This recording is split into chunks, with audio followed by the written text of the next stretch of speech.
कल अपन ने सदिश का कुछ ज्ञान प्राप्त किया था, तो आज उसी क्रम में आगे बढ़ते हुए सदिश का स्थिति रूप, स्थिति सदिश, जब स्थिति सदिश अपन व्यक्त करते हैं तो त्रिविम में किसी बिंदु P के निर्देशांक x y z, ये x अक्ष है, ये y अक्ष, ये z, ये मूल बिंदु, तो मूल बिंदु के सापेक्ष P का स्थिति सदिश। स्थिति सदिश का अर्थ हमेशा मूल बिंदु के सापेक्ष होगा। इसे हम r वेक्टर से दर्शाते हैं, अर्थात r वेक्टर बराबर r का स्थिति सदिश या P का स्थिति सदिश x i cap y j cap plus z k cap, ये स्थिति सदिश को दर्शाता है। यहाँ x y और z इनको क्रमशः दिक्अनुपात, अनुपात और i cap, j cap, k cap, ये निर्देशी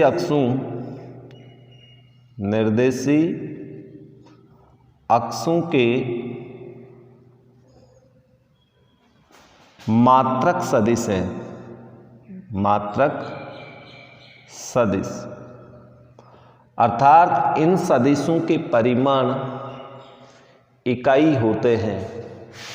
अर्थात i कैप का परिमाण बराबर j कैप का परिमाण बराबर k कैप का परिमाण इक्वल 1 होता है। तो ये अपन ने पढ़ लिया था। साथ में अपन ने दिक्कोजाई पढ़ी थी। अब दिक्कोजाओं का मान दिक् अनुपात के रूप में, यदि अपन दिक्कोजा, दिक् कोजाई या दिक्कोसाइन जिनको बोलते हैं, यदि किसी बिंदु या किसी स्थिति सदिश के दिक्अनुपात या स्थिति सदिश ए वेक्टर बराबर अपन को ये दिया हुआ हो A I cap plus B J cap plus C K cap, तो यहाँ पर दिक्अनुपात ये हैं। दिक्अनुपात देखें तो अपने पास ए बी एंड सी, और दिक्कोजाई कोस एल्फा बराबर जिसे एल से व्यक्त करते हैं, तो दिक्कोजाओं का मान निकालें। जब दिक्अनुपात आपको दे रखे हों तो आपके पास a upon root A square plus B square plus C square. दूसरी दिक्कोजा कोस बीटा, अर्थात m का मान ज्ञात करें तो अपने पास सूत्र होगा b upon root A square plus B square plus C square. ये हमेशा दिक्कोजाई प्लस माइनस में होंगी। इसी तरह से तीसरी दिक्कोजा कोस गामा बराबर n, इसका मान निकालें दिक्अनुपात के रूप में तो इसका दिक्अनुपात c है, इसलिए plus minus C upon root A square plus B square plus C square. यानी दिक्कोजाओं का मान दिक्अनुपात के रूप में, यदि प्रश्न में दिक्अनुपात दे रखे हों तो दिक्कोजाई दिक्कोसाइन ज्ञात करने का सूत्र ये होगा।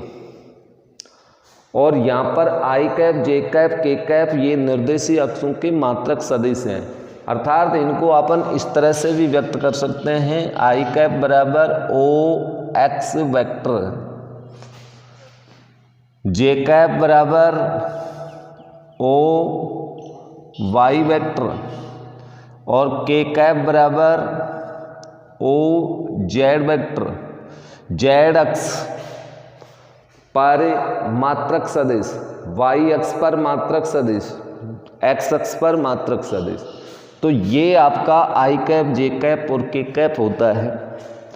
ये अपन ने पढ़ लिया था। इसके बाद में अपने पास आता है कि किसी भी सदिश को अपन दर्शाते हैं तो दो बिंदुओं की दिष्ट रेखाखंड को दर्शाने के लिए दोनों बिंदुओं के बीच रेखाखंड खींचेंगे। तो इसका सदिश जो होगा, सदिश प्रारंभिक बिंदु ए से बी, ए बी वेक्टर, या इसको यदि अपन उल्टा लिखें तो इसका चिन्ह बदल जाता है, बी ए वेक्टर। अंतिम बिंदु से प्रारंभिक बिंदु सदिश रूप में व्यक्त करोगे तो चिन्ह बदल जाएगा, अर्थात ये ऋणात्मक सदिश बन जाएगा। अथवा ए बी वेक्टर को हम ऐसे भी दर्शाते हैं, ए बी वेक्टर बराबर अंतिम बिंदु का मूल बिंदु के सापेक्ष स्थिति सदिश माइनस मूल बिंदु के सापेक्ष प्रारंभिक बिंदु का स्थिति सदिश, तो वो कहलाएगा ए बी वेक्टर। इसी तरह से यदि अपन पी क्यू वेक्टर ज्ञात करें तो पी क्यू वेक्टर बराबर होगा O Q vector minus O P vector, अर्थात मूल बिंदु के सापेक्ष अंतिम बिंदु का स्थिति सदिश माइनस प्रारंभिक बिंदु का स्थिति सदिश। इस तरह से अपन सदिश को व्यक्त करते हैं। फिर इसके बाद में अपने पास ये आता है कि यदि किसी बिंदु के निर्देशांक दे रखे हों,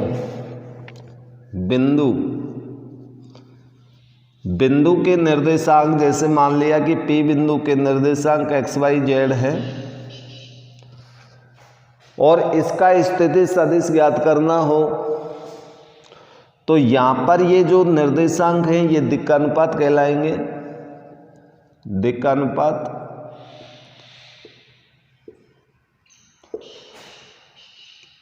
एक्स वाई एंड जेड, और जब इसका स्थिति सदिश ज्ञात करें ओपी वेक्टर मूल बिंदु के सापेक्ष, तो वो हो जाएगा दिक्कानुपात निर्देशीय अक्ष का स्थिति सदिश प्लस वाई जे कैप प्लस जेड के कैप। तो ये यानी सदिशों को दर्शाने का एक तरीका हुआ। अब इसके पश्चात आता है कि यदि दो बिंदु दे रखे हों तो दो बिंदुओं को मिलाने वाला स्थिति सदिश, दो बिंदुओं को मिलाने वाला स्थिति सदिश। मान लिया त्रिविम के अंदर दो बिंदु, एक P है दूसरा Q बिंदु। P के निर्देशांक x1 y1 z1 और Q के निर्देशांक x2 y2 z2। तो इन दोनों बिंदुओं को मिलाने वाले दिष्ट रेखाखंड का स्थिति सदिश, तो मूल बिंदु के सापेक्ष ये स्थिति सदिश P का, ये Q का। जब अपन ये ज्ञात करेंगे PQ, तो अपने पास आंसर आएगा स्थिति सदिश PQ वेक्टर बराबर OQ vector minus OP vector. तो दो बिंदुओं को मिलाने वाला स्थिति सदिश हमेशा इस तरह से ज्ञात करेंगे, मूल बिंदु से जो अंतिम बिंदु है उसका स्थिति सदिश माइनस प्रारंभिक बिंदु का स्थिति सदिश। या फिर इसको अपन इस तरह से व्यक्त करेंगे PQ वेक्टर बराबर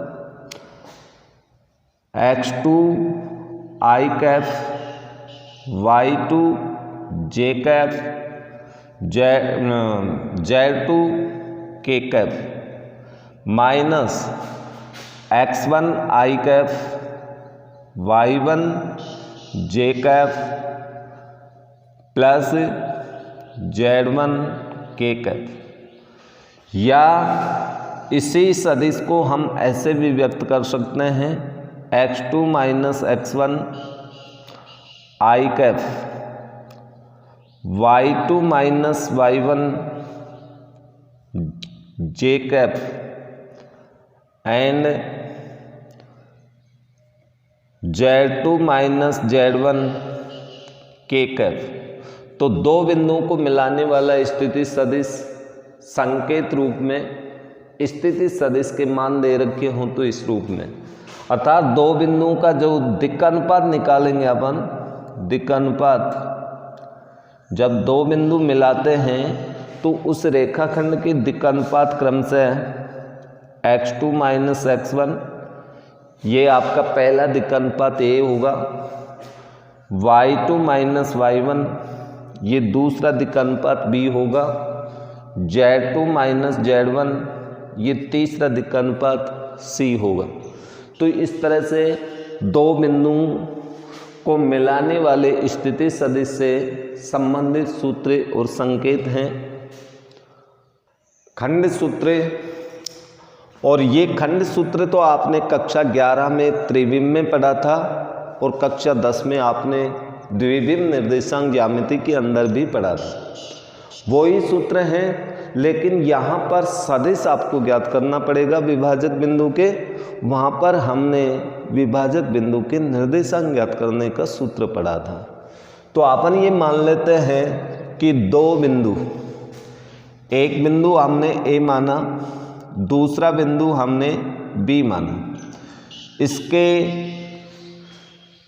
निर्देशांक के अनुसार इसका जो स्थिति सदिश है, माना मूल बिंदु से, ये आपका मूल बिंदु है O से इसका स्थिति सदिश A वेक्टर, इसका स्थिति सदिश B वेक्टर है।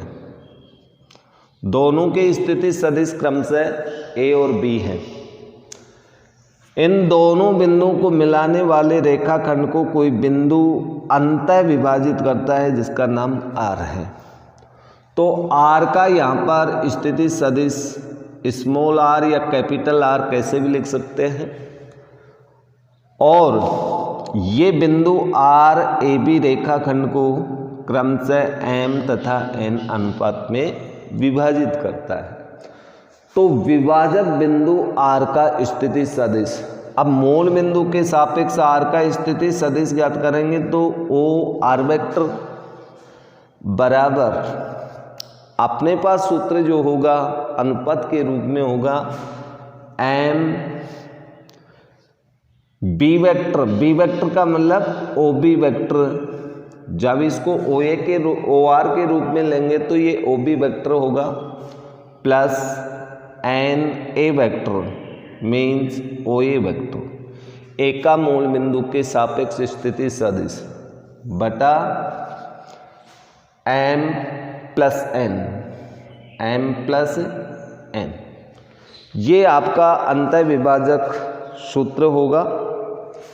अथवा इसको शॉर्ट रूप में अपन ऐसे भी लिख सकते हैं R वेक्टर बराबर M B का B वेक्टर प्लस A का A वेक्टर बटा M प्लस N। ये विभाजक सूत्र के अनुसार अंतः विभाजक सूत्र है जिसमें विभाजक बिंदु R का स्थिति सदिश, जिसको स्मॉल r से A बिंदु का स्थिति सदिश A, B का B, M तथा N क्रम से अनुपात है। ओके, तो अपना सूत्र तो वही है जैसे द्विविम में आपने 10वीं में पढ़ा था अंतः विभाजक बिंदु के निर्देशांक। तो निर्देशांक ज्ञात करते समय अपन यही तो सूत्र लगाते थे, तो उसी सूत्र के अनुसार ये सदिश के रूप में सूत्र बन गया। इसी तरह से सेकंड अपना आता है बाह्य विभाजन, बाह्य विभाजक बिंदु का स्थिति सदिश, स्थिति सदिश। बाह्य विभाजक बिंदु में आपका एक चिन्ह बदल जाएगा, प्लस की जगह माइनस चिन्ह आ जाएगा अपना। तो आर वेक्टर बराबर अपने पास सूत्र हो जाएगा M B vector minus N A vector upon M minus N. ये बाह्य विभाजक बिंदु का स्थिति सदिश है। इसी तरह से अपना तीसरा सूत्र बनता है मध्य बिंदु, मध्य बिंदु का स्थिति सदिश, स्थिति सदिश। जब अपन मध्य बिंदु का स्थिति सदिश ज्ञात करें, उस स्थिति में आर वेक्टर बराबर अपने पास आएगा बी वेक्टर प्लस ए वेक्टर अपॉन 2। तो इस प्रकार से अपने पास खंड सूत्र के अंदर स्थिति सदिश के रूप में 3 फॉर्मूले हो गए। अब आपकी जो प्रश्नमाला चल रही थी 10.2, उसमें कुछ एग्जाम्पल अपने हो गए थे और कुछ एग्जाम्पल अपने इसमें शेष बचे हुए हैं जो 2 बिंदुओं से संबंधित हैं, विभाजक सूत्र से संबंधित हैं, तथा कुछ एक प्रश्न, कुछ उदाहरण ऐसे भी हैं जो अपन ने पूर्व वीडियोज के अंदर नहीं कर पाए थे। यहाँ पर अपने 2 एग्जाम्पल हैं 7 नंबर 8 नंबर। 7 नंबर में एक स्थिति सदिश दिया हुआ है। इस स्थिति सदिश के दिक् अनुपात लिखें और दिक् अनुपातों की सहायता से दिक् कोसाइन ज्ञात कीजिए। एग्जाम्पल नंबर 7 पूरा कंप्लीट बोल रहा हूँ। इस सदिश के दिक् अनुपात लिखिए और दिक् अनुपातों की सहायता से इसके दिक् कोसाइन ज्ञात करने हैं। तो पहले अपन दिक् अनुपात लिख लेते हैं। आंसर दिक् अनुपात, दिक् अनुपात। दिक् अनुपात के लिए आपको बताया था कि इनको स्मॉल abc के रूप में लिखते हैं और जो निर्देशी अक्षों के मात्रक सदिश i, j और k कैप के जो गुणांक होते हैं उन्हीं को दिक् अनुपात कहते हैं। तो i कैप का गुणांक 1 है, इसलिए पहला दिक् अनुपात 1। दूसरा दिक् अनुपात b, j का गुणांक देखें 1। तीसरा दिक् अनुपात c, k का गुणांक देखें -2। दिक् अनुपात आ गए और इन दिक् अनुपातों की सहायता से दिक् कोसाइन, दिक् कोसाइन। जब दिक् कोसाइन ज्ञात करें तो L बराबर, हम सूत्र जानते हैं कोस एल्फा, जिसे L से व्यक्त करते हैं, प्लस माइनस a बटा root a square plus b square plus c square. इसमें मान रख दीजिए। तो a का मान आपके पास 1 है बटा रूट 1 का वर्ग प्लस -2 का वर्ग। कुल मिलाकर के अपने पास इसका आंसर आया प्लस माइनस 1 बटा रूट में अपने पास कितना आएगा 6। तो ये दिक् कोसाइन हो गई। m बराबर plus minus b upon root a square plus b square plus c square बराबर b का मान अपने पास प्लस माइनस 1 बटा, अब इसका मान निकालेंगे तो ये पहले ही निकाला हुआ है, तो ये भी आपके पास कितना आएगा √6।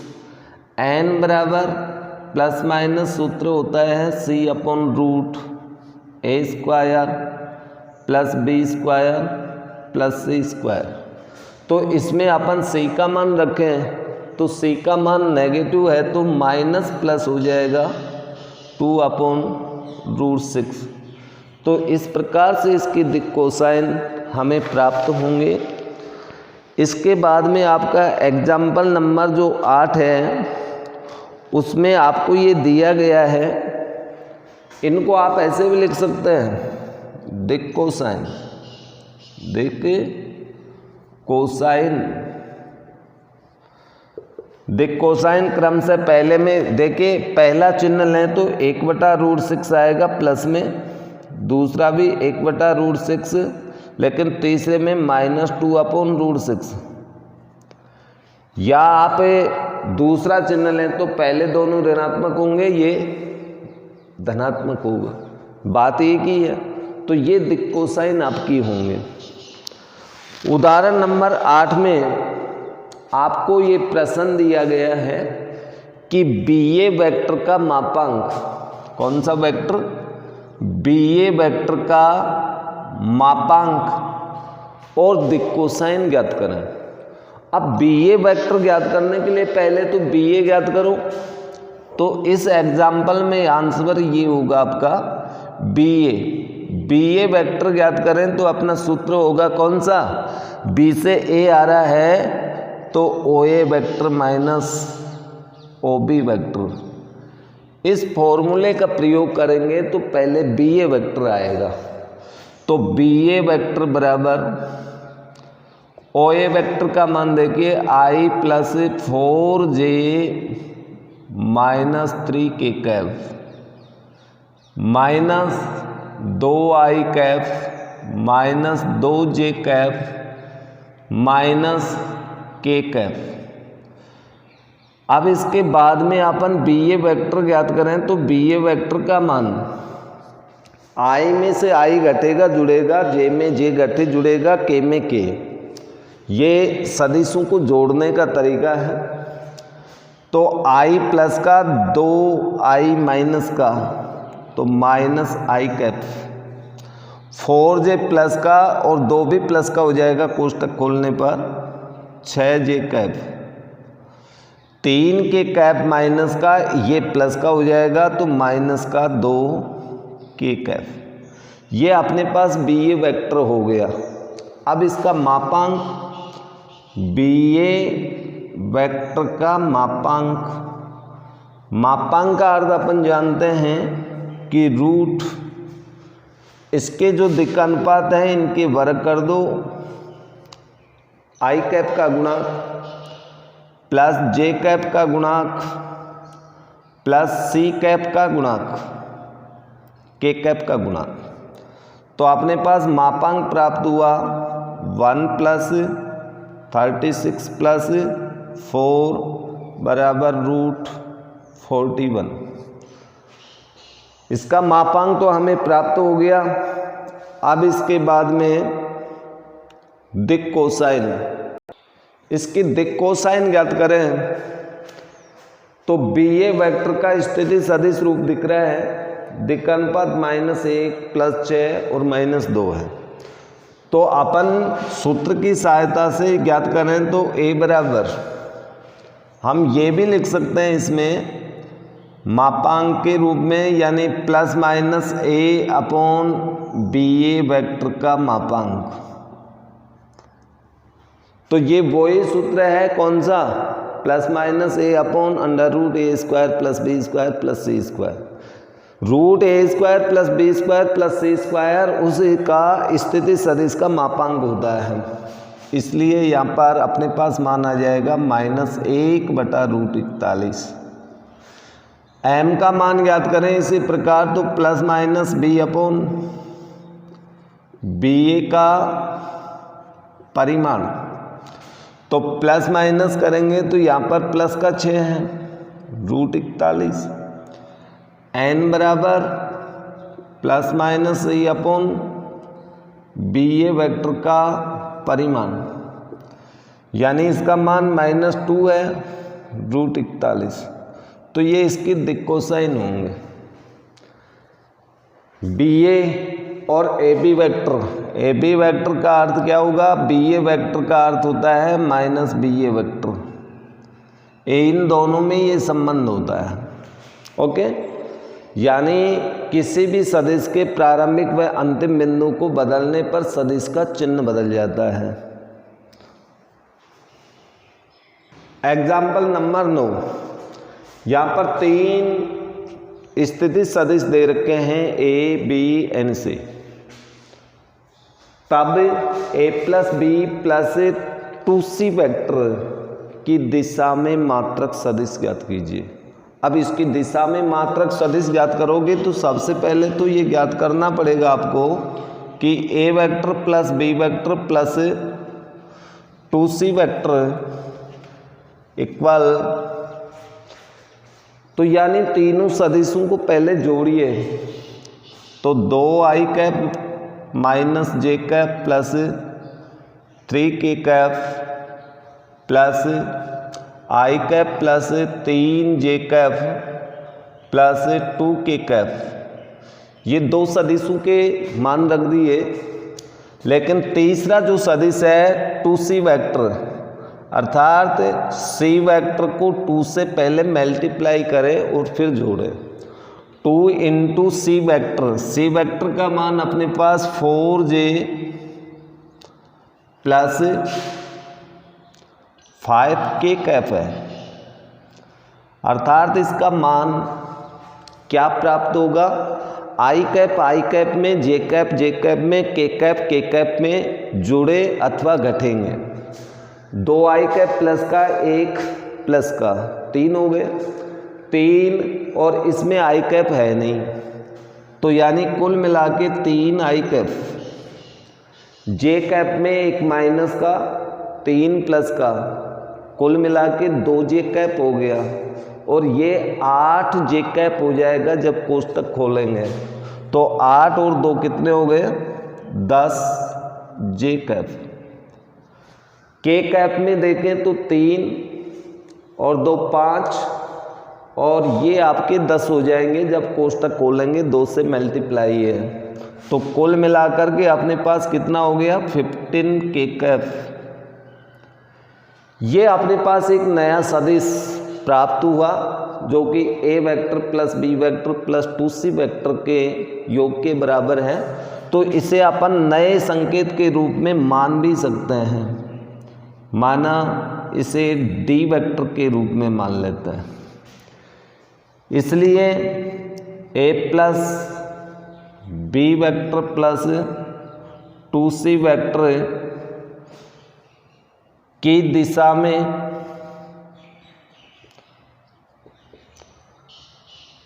मात्रक सदिश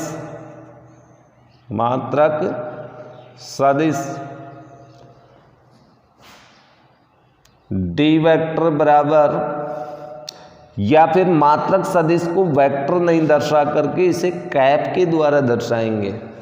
डी कैप बराबर आपका D vector upon D vector का परिमाण होगा, या इसमें मान रखें D vector means 3i cap 10j cap plus 15k cap upon root, इसका परिमाण याद करेंगे तो 3 का स्क्वायर 10 का स्क्वायर 15 का square equal 3i cap plus 10j cap plus 15k cap upon root, 3 का वर्ग 9 हो गया, 10 का 100 हो गया, और 15 का वर्ग 225 हो गया। टोटल मिलाकर के अपने पास कितना हो गया, 225 और 100 325 और 9 334, रूट 334, ये मान अपन को प्राप्त होगा। अब इनको आप अलग अलग लिख सकते हैं, अर्थात अपने पास फाइनल आंसर होगा 3 अपॉन रूट 334 आई कैप प्लस 10 अपॉन रूट 334 जे कैप प्लस 15 अपॉन रूट 334 के कैप। तो ये अपना स्थिति सदिश होगा। अब ये किसी सदिश की दिशा में मात्रक सदिश पूछा, लेकिन यहाँ पर जो सदिश स्थिति दिया था ये 3 सदिशों के योग के बराबर एक सदिश था। यहाँ एग्जाम्पल के अंदर बी वेक्टर में के कैप का मान पॉजिटिव दिया हुआ है, लेकिन पॉजिटिव से इसका आंसर नहीं आएगा। अर्थात बी वेक्टर का मान यदि अपन यहाँ पर नेगेटिव कर दें के कैप को माइनस करेंगे तो यहाँ पर माइनस आएगा और यहाँ माइनस आएगा। तो देखिए आप योग कीजिए 3 के कैप माइनस 2 के कैप, तो 1 के कैप बचा और इस कोष्टक को खोलेंगे तो 10 ये, यानी कुल मिला के अपने पास 11 के कैप होगा। तो यानी तीनों सदिशों का योग करने पर स्थिति सदिश डी वेक्टर का मान ये प्राप्त होगा। और जब ये मान प्राप्त होगा तो यहाँ पर इसका मापांक भी बदलेगा और मापांक बदलेगा तो यहाँ पर देखिए आपके पास ये होगा 11 और 11 का वर्ग। अब 11 का वर्ग करेंगे तो यहाँ पर ये संख्या ही बदलती जाएंगी। ये 11 के कैप, 11 का वर्ग 121, 110 का वर्ग और 9, कुल मिलाकर के अपने पास 230 होगा।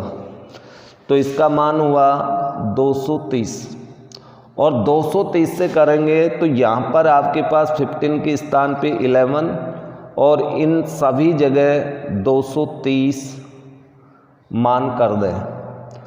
अब आपका उत्तर यहाँ पर बिल्कुल राइट हो गया 230। तो ये आपके एग्जाम्पल में थोड़ी सी त्रुटि थी, इसे आप ठीक कर लेना। ओके, अब इसके बाद में अपन खंड सूत्र वाले एग्जाम्पल्स देखते हैं। एग्जाम्पल नंबर 12 है। ये 3 बिंदु दिए हुए हैं। इन 3 बिंदुओं के द्वारा सिद्ध कीजिए कि ये त्रिभुज के शीर्षों को दर्शाते हैं जिसमें समकोण त्रिभुज है। अर्थात सिद्ध कीजिए कि समकोण त्रिभुज के शीर्ष हैं। तीनों बिंदुओं की स्थिति सदिश है। समकोण त्रिभुज सिद्ध करने के लिए सबसे पहले तीनों भुजाओं की लंबाई का मतलब हो गया कि उनके मापांक ज्ञात करने पड़ेंगे। तो सबसे पहले अपन ए बी वेक्टर ज्ञात करते हैं, यानी भुजा ए बी का परिमाण ज्ञात करने के लिए ए बी वेक्टर चाहिए। और ए बी वेक्टर का अर्थ होता है बी का स्थिति सदिश माइनस ए का स्थिति सदिश, और आपको स्थिति सदिश दे ही रखे हैं। तो यहाँ पर O B vector means I minus 3j minus 5 K cap minus 2i minus j plus K cap. अब इसमें से घटाएंगे तो i में से 2 घटाएं तो माइनस आई कैफ, माइनस 3j में से ये प्लस हो जाएगा तो minus 2j Kaif, minus 5 K Kaif तो ये माइनस हो जाएगा 6 के कैफ। ये ए बी वेक्टर प्राप्त हुआ तो ए बी का परिमाण यानी भुजा ए बी की लंबाई आपको प्राप्त हो जाएगी। रूट माइनस 1 का वर्ग माइनस 2 का वर्ग प्लस माइनस 6 का वर्ग। ये भुजा ए बी की लेंथ आपको प्राप्त होगी। अर्थात ए बी वेक्टर का परिमाण कुल मिला के आपके पास कितना आएगा 1, 4, 5 और 36 रूट 41। फिर इसी तरह से अपन बी सी वेक्टर ज्ञात करें तो बी सी का अर्थ होगा O C vector minus O B vector. अब इसका भी परिमाण ज्ञात कर लो, लेकिन पहले बी सी वेक्टर तो ज्ञात करो। बी सी वेक्टर का अर्थ हो गया कि इसमें से इसको घटाना है। 3i में से i घटाएंगे 2i, अब ये मैं डायरेक्ट लिख रहा हूँ। माइनस 4j में से माइनस 3j घटाएंगे तो माइनस j बचेगा। माइनस 4 के कैप में से ये घटाएंगे तो प्लस के कैप बचेगा। ये हमें प्राप्त होगा। फिर BC का परिमाण याद कर लें।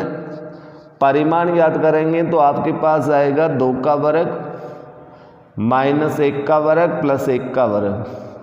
कुल मिलाकर के अपने पास रूट कितना आ गया 6 आ गया। अब अपन ज्ञात करते हैं AC वेक्टर। पहले भुजा AC का स्थिति सदिश फिर इसका परिमाण ज्ञात करेंगे।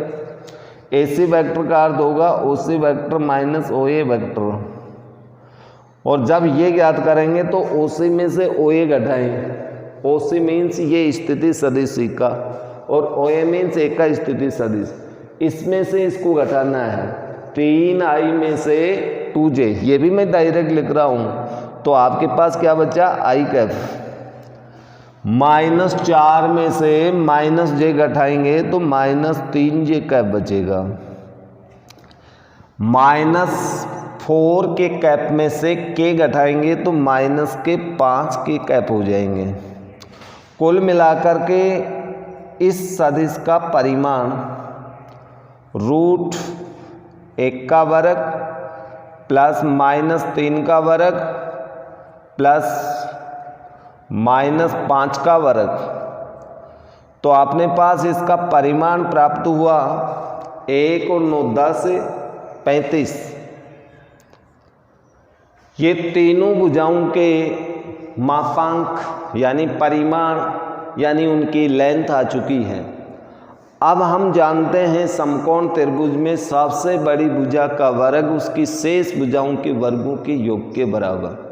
यदि इस फॉर्मूले को संतुष्ट करता है तो ये समकोण त्रिभुज को दर्शाएंगे, अन्यथा नहीं। तो सबसे बड़ी भुजा ये है, इसका वर्ग इन दोनों के वर्गों के योग के बराबर होना चाहिए। तो अपन यहाँ निकालते हैं, चूंकि AB का वर्ग बराबर BC का वर्ग प्लस AC का वर्ग आना चाहिए। यदि ये बराबर आएगा तो समकोण त्रिभुज, अन्यथा नहीं। तो AB का वर्ग करेंगे तो कितना आएगा, √41 का वर्ग। BC का वर्ग करें तो कितना आएगा अपने पास, √6 का वर्ग, और AC का वर्ग करें तो √35 का वर्ग। वर्ग करने पर 41 बराबर 6 + 35 या 41 बराबर 41, यही अपन को सिद्ध करना था। अर्थात ये समकोण त्रिभुज के शीर्षों के स्थिति सदिश हैं। Okay, example number 13। वैसे एग्जाम्पल मैंने पूरा नहीं लिखा है, हिंदी लैंग्वेज में लिखा हुआ है कि दो बिंदु A और B इस प्रकार हैं जिसमें A का स्थिति सदिश 6a vector minus 2b vector, तो A बिंदु का स्थिति सदिश लिखेंगे तो इसी तरह से व्यक्त करेंगे, तथा इन दोनों बिंदुओं को मिलाने वाले रेखाखंड को विभाजित करने वाले बिंदु R का स्थिति सदिश ये दिया हुआ है। तो B का स्थिति सदिश ज्ञात कीजिए, जबकि अंतः विभाजन के रूप में 1:2 में विभाजित होता है। तो यहाँ पर अंतः विभाजन वाला सूत्र अपन लगा देंगे। अंतः विभाजन सूत्र से OR वेक्टर बराबर MB वेक्टर मीन्स स्थिति सदिश OB vector plus NOA vector बटा M+N, जहाँ M और N अनुपात है। इसका मान आपको दिया हुआ A-B वेक्टर बराबर M का मान 1 गुणा OB वेक्टर प्लस N का मान 2 into 6a vector minus 2b vector बटा 1+2। अंतः विभाजक सूत्र में मान रख दिया, A vector minus B vector बराबर OB वेक्टर प्लस ये 12a vector minus 4b vector बटा 3। पक्षांतरण करेंगे तो ये 3 से multiply 3a vector minus 3b vector बराबर OB vector plus 12a vector minus 4b vector. तो ये वेक्टर अपन ने रख दिए। अब इसको OB वेक्टर के सापेक्ष पक्षांतरण, OB वेक्टर बराबर अपने पास आएगा 3A vector minus 3B vector 12A vector minus का 4B वेक्टर प्लस का, ये प्राप्त हुआ। या OB वेक्टर बराबर हमें प्राप्त हुआ 3A प्लस का 12A माइनस का, तो माइनस 9A वेक्टर, B में प्लस का B वेक्टर बचेगा, तो ये B का स्थिति सदिश होगा। तो ये अंतः विभाजक सूत्र वाले प्रश्नों में इस तरह से फॉर्मूला आप कम में लें। ओके, तो इस तरह से अपने एग्जाम्पल लगभग इसके कंप्लीट हो गए। अब 10.2 में अपन और क्वेश्चन देखते हैं। क्वेश्चन नंबर फर्स्ट 10.2 का 10.2 प्रश्नमाला में फर्स्ट में सभी प्रश्नों में 3 प्रश्न दिए हुए हैं। सभी में आपको परिमाण का परिकलन करना है, परिमाण याद करना है। इसमें मैं तीसरा प्रश्न लिखा हूँ। C वेक्टर दिया हुआ है जिसका स्थिति सदिश रूप है, तो इसका परिमाण याद करने के लिए अपन उत्तर इस तरह से लिखेंगे। परिमाण C वेक्टर का परिमाण बराबर √1/√3 का वर्ग प्लस 1/√3 का वर्ग प्लस, अब k कैप का जो गुणांक है ऋणात्मक है, इसलिए माइनस 1/√3 का वर्ग। सभी को वर्ग करने पर अपने पास धनात्मक मान आएगा। 1/3 होगा, रूट हट जाएगा इनका। 1/3 प्लस 1/3 प्लस 1/3। सभी का रूट जोड़ने के लिए LCM, तो 3/3 बराबर √1 बराबर, ये अपना इसमें परिमाण होगा, अर्थात ये है एक मात्रक सदिश है। क्वेश्चन नंबर 2 ऐसा है कि समान परिमाण वाले 2 भिन्न सदिशों के उदाहरण दें। अब ये आवश्यक नहीं है कि अपन जो उदाहरण दें वो किताब में आंसर मिले, क्योंकि परिमाण दोनों सदिशों का बिल्कुल बराबर होगा, लेकिन दोनों अलग अलग होंगे। जैसे A वेक्टर बराबर अपन ये मान लें I plus J plus 2K cap. अब यदि इसका परिमाण ज्ञात करें तो परिमाण अपने पास √6 आएगा, तथा दूसरा सदिश अपन ये ले लें B वेक्टर बराबर 2I plus J minus K cap.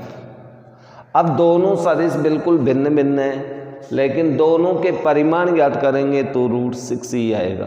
तो ये एक उदाहरण हो गया, लेकिन जरूरी थोड़ी है कि आप यही उत्तर दें, आप अन्य दूसरा उत्तर भी दे सकते हैं।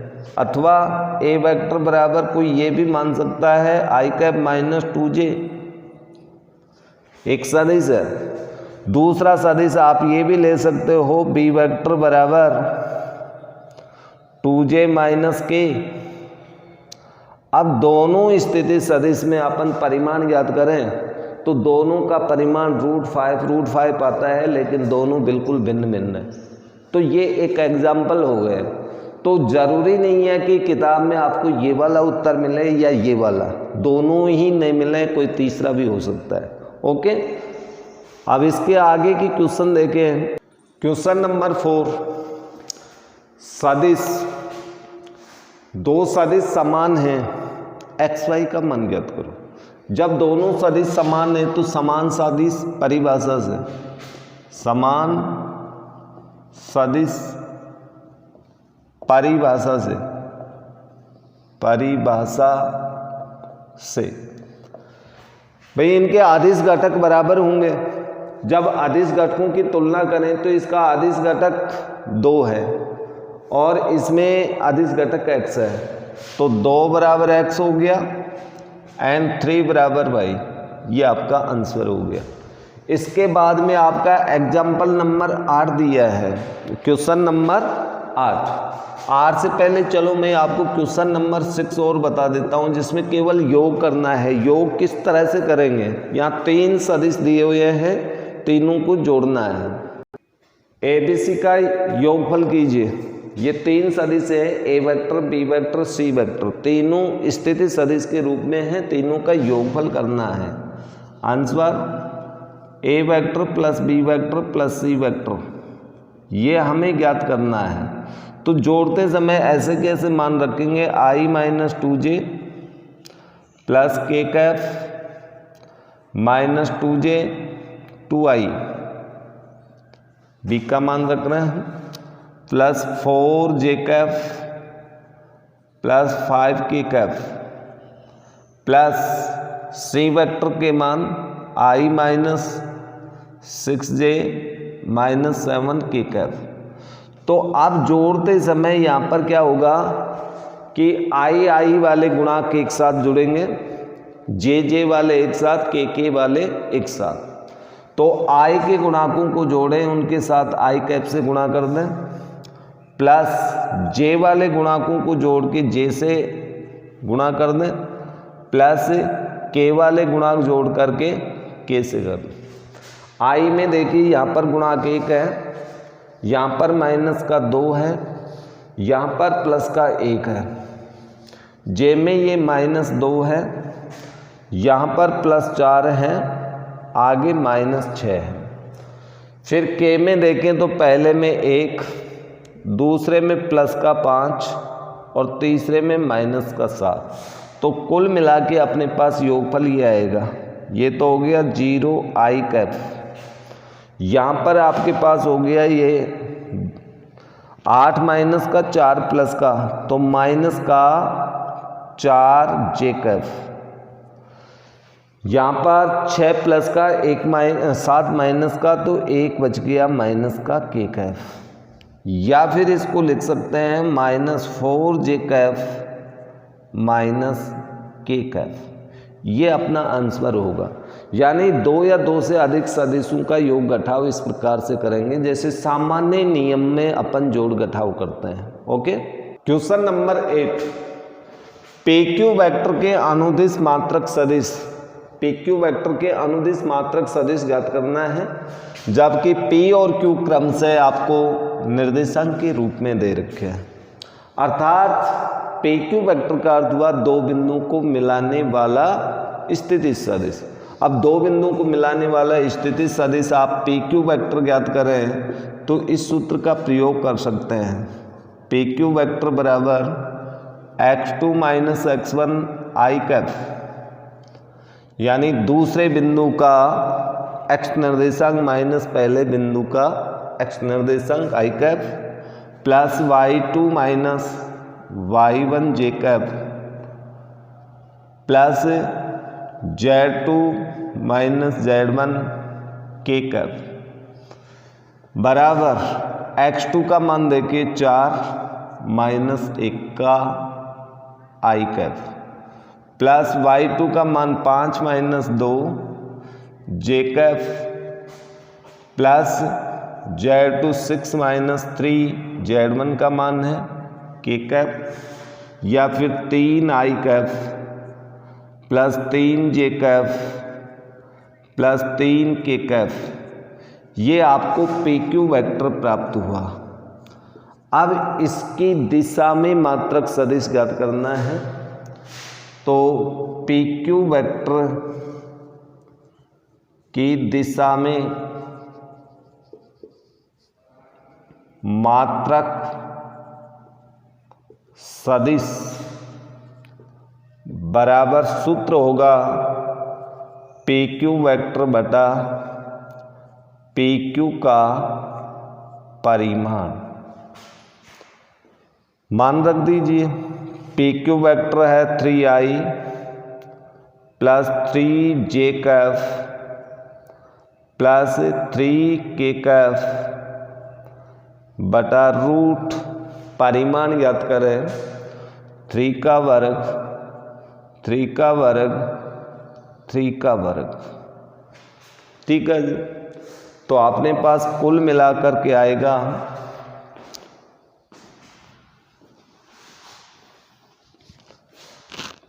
बराबर 3i प्लस 3j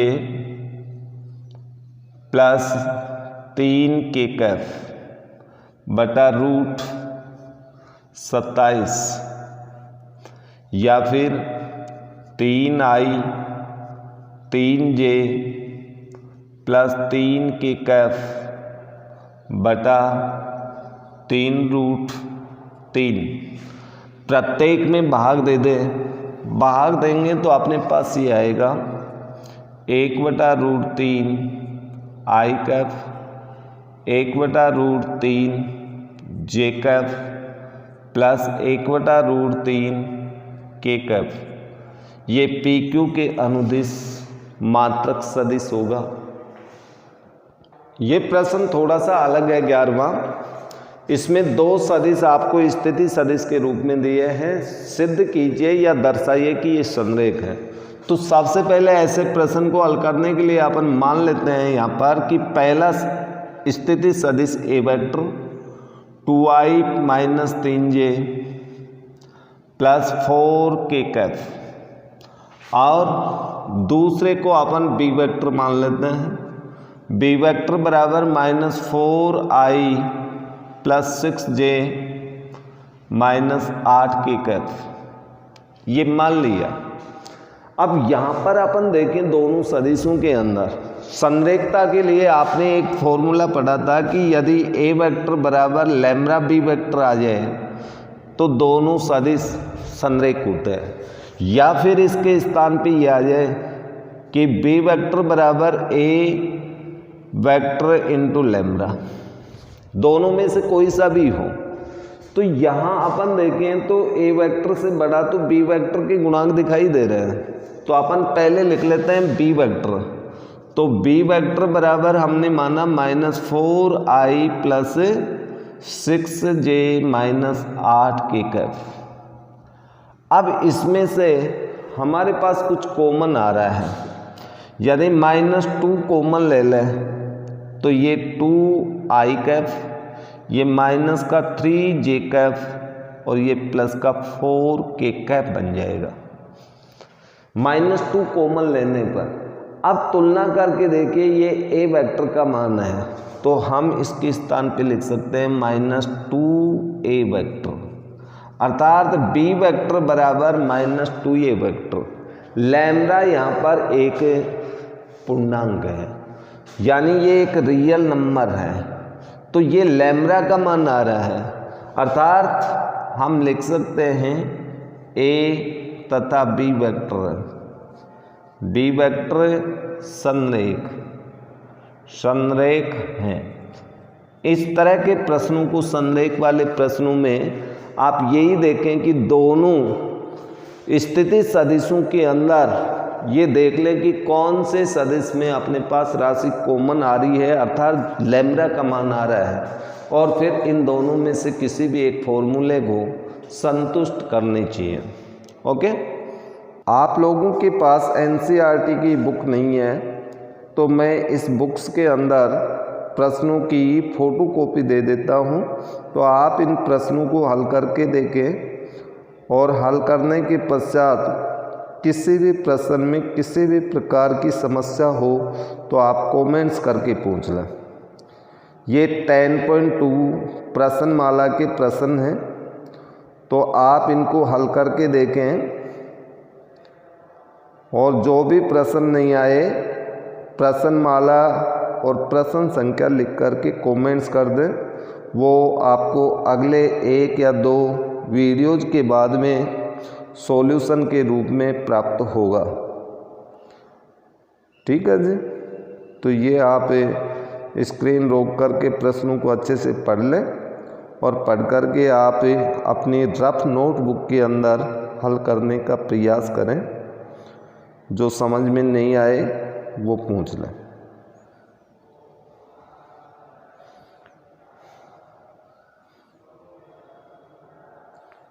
ठीक है जी, ये कुछ प्रश्न है।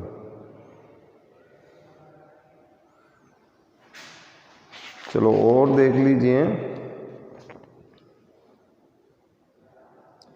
आगे और भी हैं ये।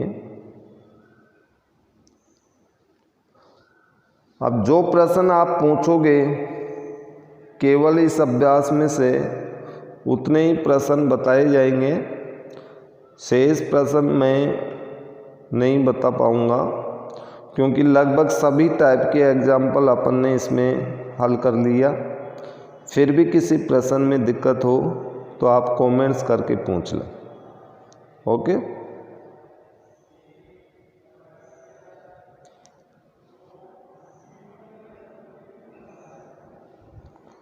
ये 18वां प्रश्न है। इसके बाद एक प्रश्न और है, 19 प्रश्न है आपके बुक्स के अंदर, ये 19वां प्रश्न है। तो ये पासबुक में से आपको प्रिंट दी है मैंने, ये एनसीईआरटी की सेम टू सेम है। और अब वीडियोज काफ़ी लंबा हो चुका है, तो नेक्स्ट वीडियो या नेक्स्ट क्लास लेके आए, तब तक के लिए दीजिए इजाज़त। धन्यवाद।